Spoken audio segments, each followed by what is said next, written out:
Next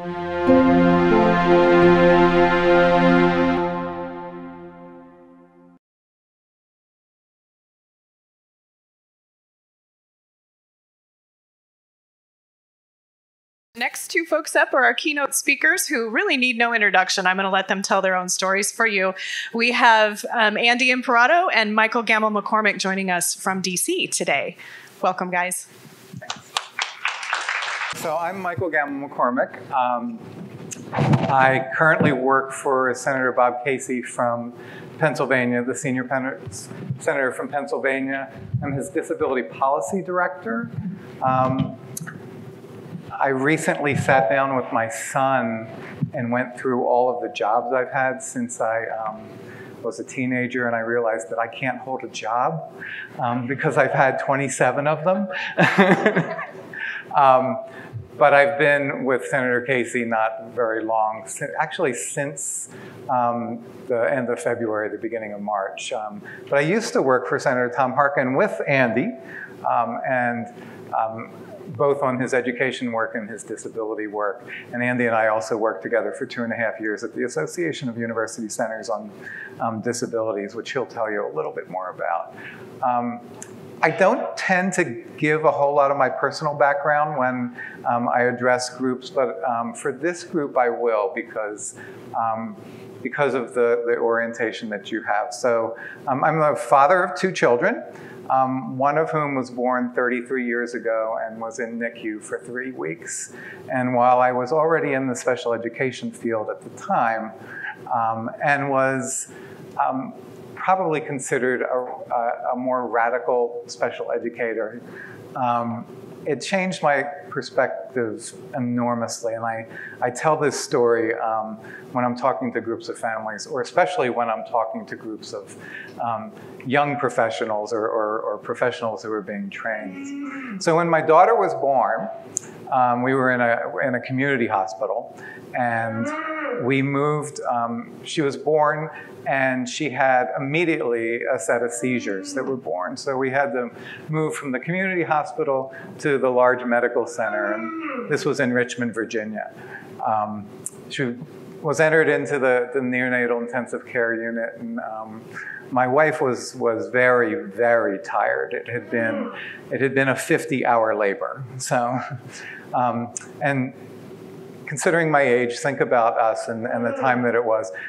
We were doing a home birth with a midwife. So this is the early '80s. So Caitlin, my daughter, was in the neonatal intensive care unit for quite a while there, and they would not discharge my wife, and so I was the one who was going back and forth.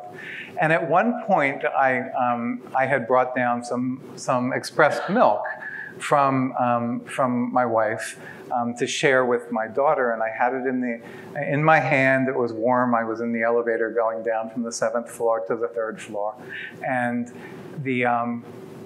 there's a nurse in there who says to me, "This is marvelous, it's wonderful you're doing this, so glad every little bit helps." She gets off at the 5th floor, and the chief neonatologist gets on at the same time, not having heard what the nurse said, and he turns to me and looks at me and says, "What are you doing?" And I said, "I'm bringing this into the neonatal intensive care unit." And he says, "I didn't authorize that." And I said, "What do you mean you didn't authorize that?" And he said, "I have to authorize what goes into that unit. I'm in charge of that unit." And I said, "But I'm the father, and this is from my daughter's mother." And he says, "You are not the parent. I am the parent here. When you are in my neonatal intensive care unit, I am the parent." Didn't sit real well with me. And I caused a stink, and I was extraordinarily angry. I'm much more calm now than I was as a 27-year-old. But it taught me a lot about how important it is to have the perspective of a family member and also the perspective of an individual with a disability. So I share that a little bit with you, not only to let you know what my past has been, but also what some of my personal experience has been. Both of my children have had IEPs. I would like to have said that my professional work helped that be easier. I can tell you it didn't, and that makes me very sad. In the meantime, I've worked with numerous school districts that are just wonderful in that regard as well. And I apologize, I'm going on and on. So I was a special education teacher for about 15 years. I was a professor at Virginia Commonwealth and at University of Delaware for about almost 20 years, and then I moved to working with Senator Harkin, where I got to work with Andy Imperato, who was my colleague and boss at the time. So Andy? So, hi everybody. So just to kind of orient you, I think what we're doing in this plenary is giving you an update from Washington. Embedded in the Higher Education Act called the TIPSID programs. They're the transition programs for students with intellectual and developmental disabilities. We'll have to see if that gets reauthorized. It clearly is a priority for my boss and for a lot of the other senators that are on the HELP committee, because we want to see post-secondary opportunities for people with developmental disabilities as well. There's also an effort underway to try to make sure that curriculum that is implemented at the post-secondary education and also services that community colleges, four-year colleges, certificate programs offered, all of those things are accessible. The online work is accessible, the in-person work is accessible. And one of the things we've known that despite the implementation of the Americans with Disabilities Act that says those things have to be implemented, it has been a struggle at the higher education level to actually get accessible materials. And so my boss in particular is offering a specific bill to say you have to make sure that those things are accessible across the board. The big question with education is always the Individuals with Disabilities Education Act. It was up for reauthorization now 6 years ago. It has not been reauthorized. The good thing is that most parts of Part B of the IDEA are permanently authorized, but the programs around it are not. As long as funding continues, the programs continue. So Michael, the last time that bill was reauthorized was when, 2004? 2004. Yeah. And how long was that? Was that a 5-year? That was a 6-year reauthorization, so it went to 2010. Okay. So it's actually 7 years. Sometimes I need to help Michael with math, so I just want to make sure we broke it down. And also spelling. He does both those things. But we don't see that being addressed for probably about 18 months or so. Higher ed's going to come into play, and it probably will not be brought up for a full reauthorization and a vote during this session of Congress. But I will say to you, one of the things to do is, if you have thoughts about what should happen with IDEA, whether it's around assessment, whether it's around services, whether it's around least restrictive environment or parent participation, please provide information to your representatives and your senators about that. The sooner we get that type of information, the better, because there will be people that are thinking about that, including me, as we go forward. And once the mechanism gets started, it will go relatively quickly. So many of you probably have very specific ideas about that, and I would invite you to actually share those as much as possible. Other education things? Well, the only thing I want to say quickly on education is Michael's boss, Senator Casey, is now part of a group of Democrats on the HELP committee, the Health, Education, Labor, and Pensions Committee, that I would say is probably the best group of Democratic senators for our kids in the history of the United States Senate. You've got not just Senator Casey, who's phenomenal, with Michael helping to staff him, and having good staff does make a difference in terms of good elected officials being able to make things happen.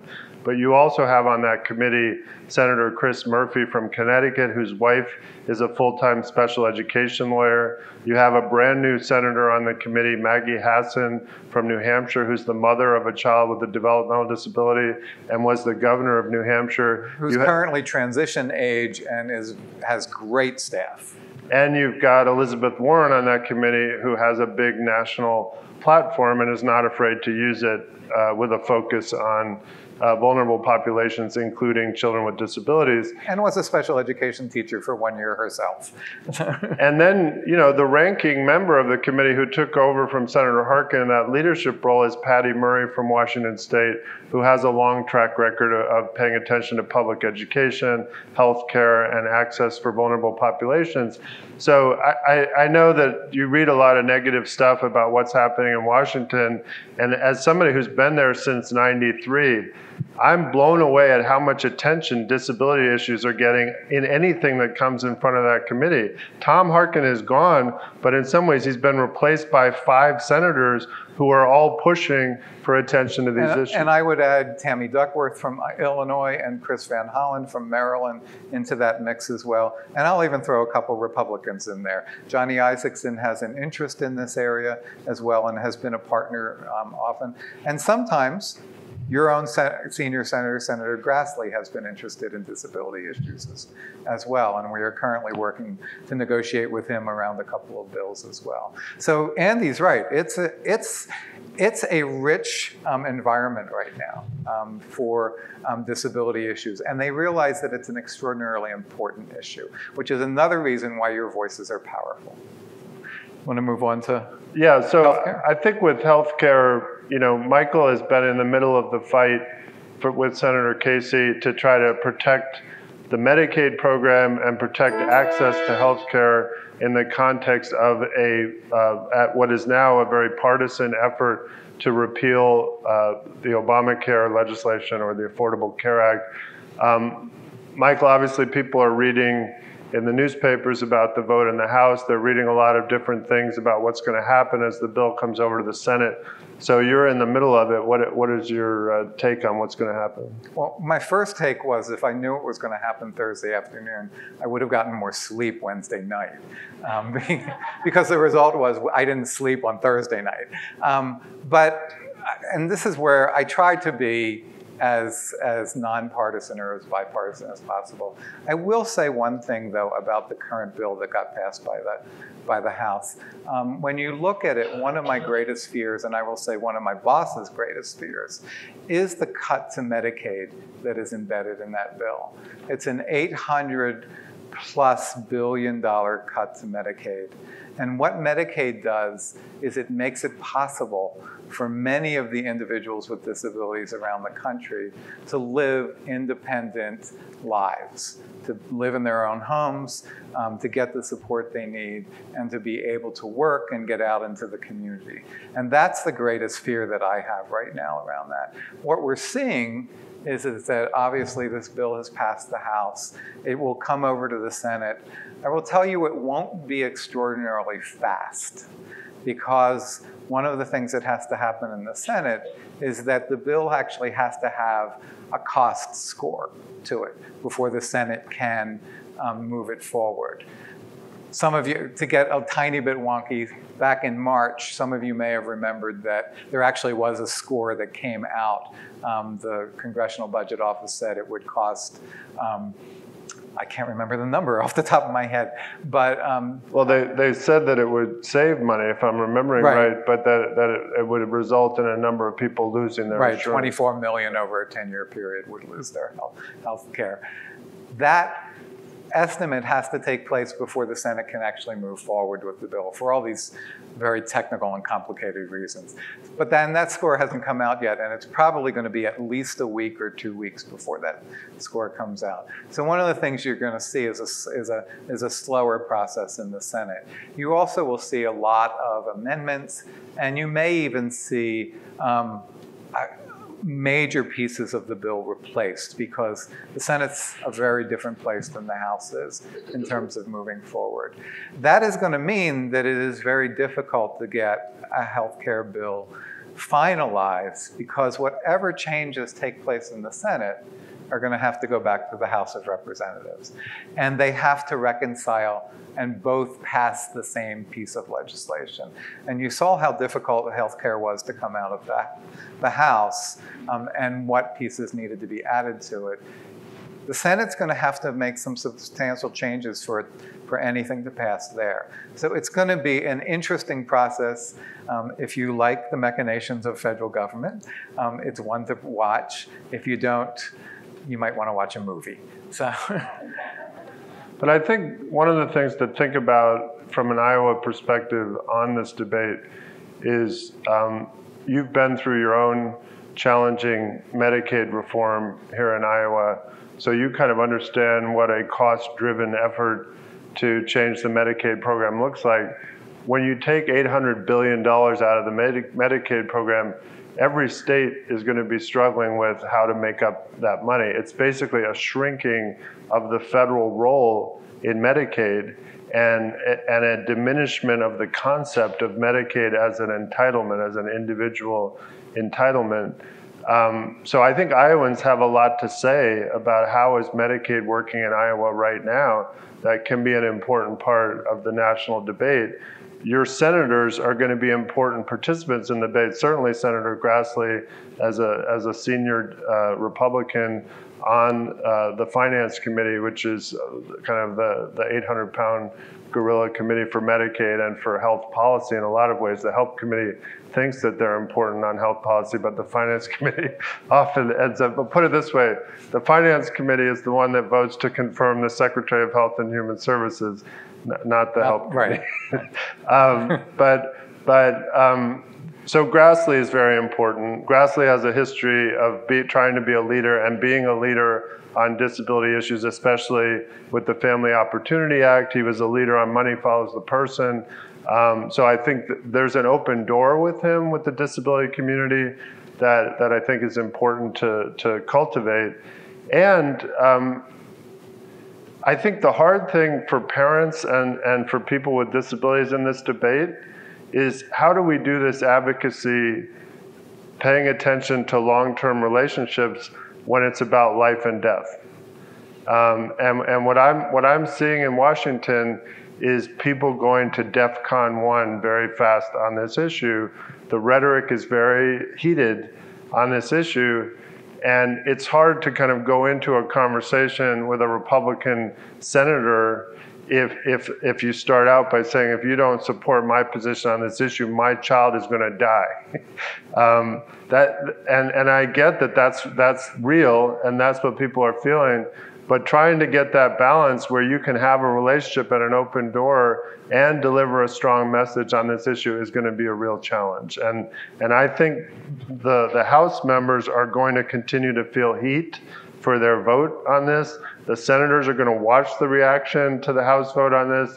And they're certainly going to have a sense that this is a very important issue that they want to try to get right, both in terms of the policy and in terms of the politics, their own ability to get reelected. But I feel like this is going to be an ugly debate in the Senate, just like it was in the House. The difference is it's going to play out for a lot longer. No. And my best advice to the folks in this room is try to be participating in the debate with facts and with reason. And as hard as it is, because it directly affects you and your family, try not to lead with a really strong emotional argument that might shut down the listening on the other side. One of the things about the healthcare bills that have been drafted and the one that got passed on Thursday in the House is that it doesn't only touch the healthcare industry. Obviously, it touches home and community-based supports for many of the people that are in this room here. There is $4 billion that goes to schools to provide therapy services and other health-related services. It is likely when you see $840 or $880 billion cut from the Medicaid stream that home and community-based services, school services, and other types of services that are supported by Medicaid will be gone or will be drastically cut back. So when you're having your discussions with your representatives and your senators, you bring a different perspective than a lot of other people do. One of the things you've heard probably over the last 3 days or so is about pre-existing conditions. I would say that you also need to give the feedback about how does this affect the daily lives of your children, of yourselves, of the people that you love in terms of their ability to be full participating citizens in their communities. And Medicaid helps people do that. So it's not just a health care component. It actually is the supports that go around somebody to help them be part of their neighborhood and part of their communities overall. So just pivoting, and then I think we want to open it up for Yeah. questions to kind of a more broad view of the Trump administration and what are some of the early signs of priorities for the new administration. We now have a Secretary of Education, a Secretary of Labor, and a Secretary of Health and Human Services all confirmed. The Secretary of Health and Human Services is a medical doctor from Georgia. He has identified some priorities that overlap with disability. One of those is trying to address childhood obesity. And you talked about some of the unique issues around some developmental disabilities around that issue. He's also interested in addressing the opioid crisis, which is something that the president has also talked about on the campaign trail. He's also interested in addressing mental health writ large, including children's mental health. And he's interested in addressing Zika and the response to Zika, which ultimately is a disability issue. So those are a place to start a conversation with the Department of Health and Human Services. And certainly for our network, we're trying to kind of package the expertise that we have in our network that can help address and bring evidence to bear on those challenges, all of which in one way or another can be viewed as public health challenges. And I do think the Secretary has a genuine commitment to public health. We also, in the Secretary of Labor, Alex Acosta, we have somebody who was the Assistant Attorney General for Civil Rights under President Bush. And when he was in that role, he was very interested in disability employment. His background is as a law professor, and the ADA was one of his areas of expertise as a law professor. So I feel like we have an open door with the new Secretary of Labor to really try to build out a robust agenda around getting more people with disabilities into the labor force, which has always been a good bipartisan issue. Republicans like that issue and Democrats like that issue. They don't necessarily know the best way to move forward on the issue, but everybody wants to get more people with disabilities into the labor force. And I feel like we have a good Secretary of Labor that is going to prioritize that among the other issues that he's working on. The other kind of interesting thing in the White House, the person that's handling the Department of Health and Human Services and is handling human services issues generally for the Domestic Policy Council, which is the part of the White House that deals with domestic policy issues, is a former health staffer for Senator Brownback from Kansas. And when she worked for Senator Brownback, a number of us worked with her on a bill called the Prenatally and Postnatally Diagnosed Conditions Awareness Act, which was about getting better information to parents when they get a diagnosis. So if you find out, prenatally that your kid is more likely to have Down syndrome or more likely to have spina bifida, what kind of information are we getting to parents alongside with that diagnosis? And this bill was trying to produce better information.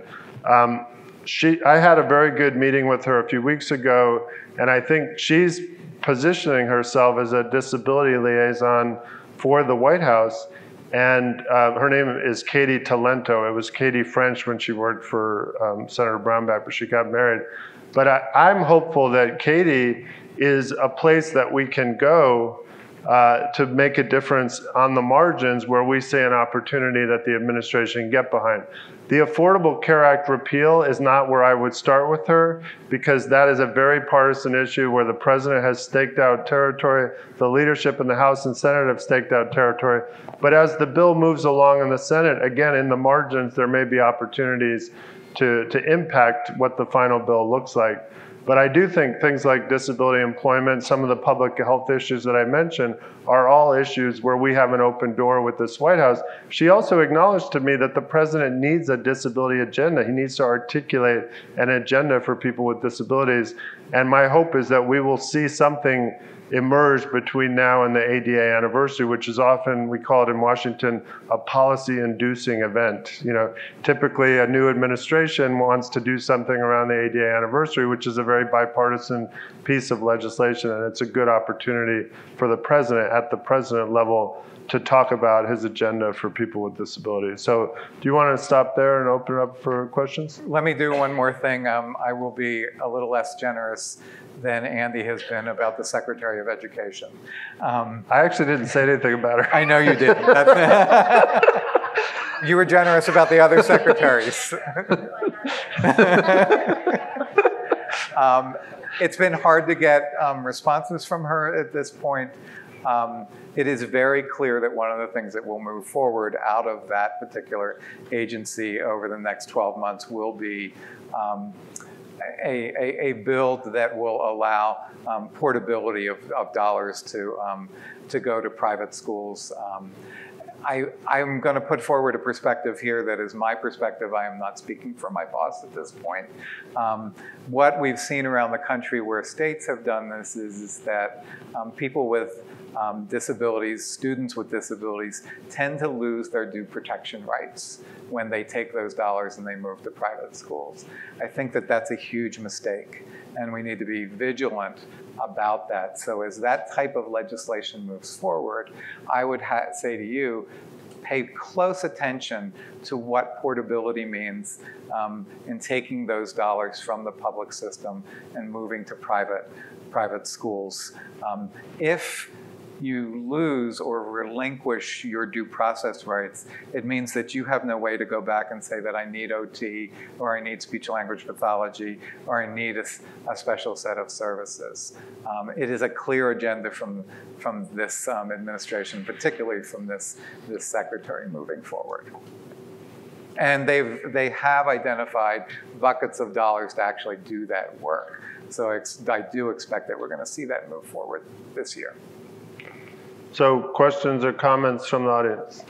So really quickly, before we move into questions and comments, I brought up on the screen for you one of the Yay, components Yay. that Michael was talking about initially. So ESSA, as it rolls out in Iowa, there's a page for it on the Iowa Department of Education's website. So you can search Iowa Department of Education, and then once you're on their site, just type ESSA in their search engine, and this page will come up. You can read the whole plan. You can read the small version of the plan.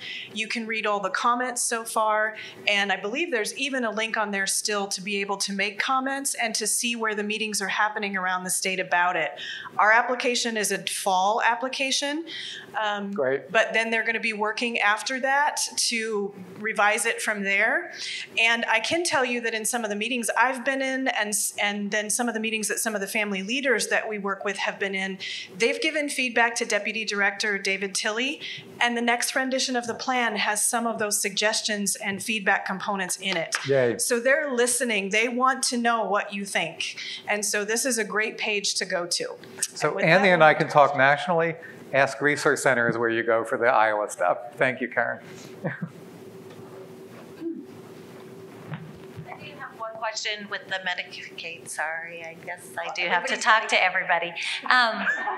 Do you want to introduce yourself? My name is Rachel Larson. I was a special ed teacher. I'm also a parent of a child on the autism spectrum that I adopted, and he's downstairs. My question with the Medicaid and the cutbacks and all that, I know they're always worried about the dollars and how much is going. And you might not be able to address this, it might be an Iowa issue, but federally, I guess you could maybe. What do they do to combat the money that's wasted on Medicaid fraud? And how much of that is real and how much of it is just someone putting that information, that thought out there that it's fraud rather than, do we have any data on that? So we do have data on that. The General Accounting Office has done at least 3 fraud investigations around Medicaid dollars spent at this point. And what we know is that less than 1% of Medicaid dollars end up fraudulently being spent. You hear some high-profile examples of that because they're high-profile. There was this was actually not Medicaid, this was Social Security, but in New York City there were a group of retired firefighters and police officers that had collected, and I see Julie shaking her head, hundreds of thousands, if not millions of dollars. The piece that you don't hear about that when that comes to light is that CMS, the Centers for Medicaid and Medicare, or the Social Security Administration, end up actually finding those things and pulling that money back as much as they can. That means the fraud system in those units is working, actually. So when you hear those stories, one of the things you could think is, first of all, this is horrible, it shouldn't be happening, and certainly there's a West Virginia example, there's a Kentucky example too. The second part of your response should be, oh, this actually worked. This is working. They've identified it and they've put some pieces in place to make that stop happening in the future. Less than 1% is pretty darn good for any type of organization that implements a very large program. That said, less than 1% is a lot of money in the Medicaid system. It's a lot of dollars. So we want strong fraud protection efforts going forward. Does that help? The only thing I would add is just in terms of the national debate, because it's happened on Medicaid and on Medicare. Yeah. One of the themes has been companies that sell medical equipment to people who don't really need it so they can ride around and do their shopping. That theme has been around in the public discussion and has been the subject of GAO studies for quite some time. I did not hear a lot of that rhetoric in the context of these cuts to the healthcare bill. And Michael, chime in if you're hearing it differently. The rhetoric, and obviously it all happened very quickly, but the rhetoric that I heard was that we need to change the way that the costs are going up in Medicaid, and the way that we're going to do that is have per capita caps, and that's what's producing the savings.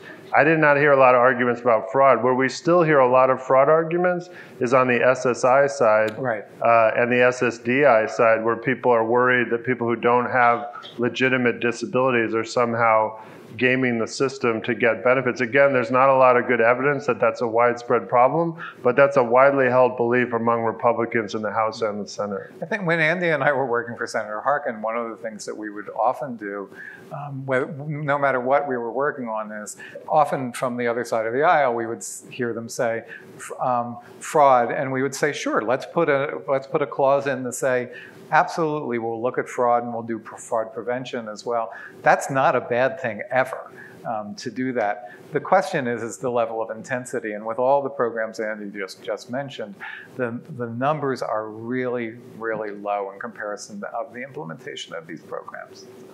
Okay, so going with what you guys are currently... Tell us who you are. I'm Nicole. I have a child downstairs who has epilepsy, autism, intellectual disability. We're at 15 diagnoses currently. Going with what you guys were currently saying about the Medicare fraud issue, or Medicaid fraud issue, we're getting continuously shot down. We've been fighting for 2 years for a medical stroller. Because my child can walk, although he has hypotonia and epilepsy, we are continuously being told we're not proving medical necessity. When he seizes, he has a 4-hour post-ictal period, and we continuously get he would not use it enough to prove medical necessity.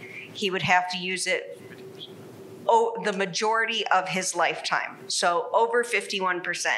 Have you guys ever heard of this anywhere in an actual policy? So that's going to occur in a couple of places. Some decision making is going to occur in a couple of places there. One will be with the state Medicaid office and the decision making there. And I don't know where your your barrier is happening, if it's coming at the federal level or if it's coming at the state level. So that's one of the questions to ask. Durable medical equipment is very difficult with Medicaid, and I'll use a wheelchair as an example. It used to be it used to be that it was every 5 years. It's been extended now to every 7 years that you can get a new chair. It is very difficult because it's seen as extraordinarily costly. I don't know the answer to your piece, and I would actually start with your state office. And I'm going to look at, where's Bob? Bob, I don't know if you have any thoughts about that at this level. I don't have specific thoughts on that issue, but I could facilitate probably a conversation with an appropriate person at Iowa Medicaid. But the other thing I would say is the issue that you just raised is a kind of a medical issue, and it's also a policy issue, yeah, and it's also a political issue. and you know, when I think about kids and Medicaid, I start with EPSDT. There's a federal requirement that's not optional for the states, that they provide early and periodic screening, diagnosis, and treatment. The treatment that they're supposed to provide is the treatment that a medical doctor thinks is necessary for this kid to thrive, right? So if you have a medical doctor that says this is the equipment that this kid needs to thrive, then I would say keep fighting until the bureaucracy honors, you know, the opinion of that medical doctor, and recognize that bureaucracy sometimes exists to say no, but that's not always the final word. Well, it sounds like you made a connection, and isn't that what Edie started us with, is about the importance of making connections. And thanks, gentlemen. Let's give them a round of applause. Thank you.